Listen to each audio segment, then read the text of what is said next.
Победата против Вардар донесе дополнителна сигурност и едно мирно место на табелата за Битолски Пелистер. Работнички е во уште поповолна позиција. Еве што очекувате од надпреварот кој следува? Па секако дека годи многу победата против Вардар, вечно македонско дерби, и секако дека после таква победа е атмосферата позитивна. Меѓутоа, без разлика, како што кажав и на почетокот на првенството, ние со секоја екипа, дали била Вардар, Работнички, било кој друг противник, мора да се надигруваме, мора да бараме гол повеќе, мора да одиме на победа. Како што кажав, како да ги оствариме нашите амбиции, што се опстанок во лигата, ако можеме да го избагнеме тој бараш и да можеме да обезбедиме еден мирен завршеток на сезоната.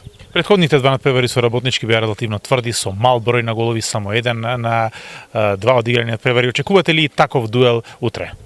Па секако Работнички е многу квалитетна екипа со долга традиција во Македонија, така да секако дека очекувам исто тврд неизвестен надпревар. Како што кажав, да се надигруваме, да пробаме да оствариме гол повеќе, да оствариме поволен резултат, дали то било нерешено или победа, секако дека ќе одиме да се надигруваме и да видиме што можеме да се освои во Скопје.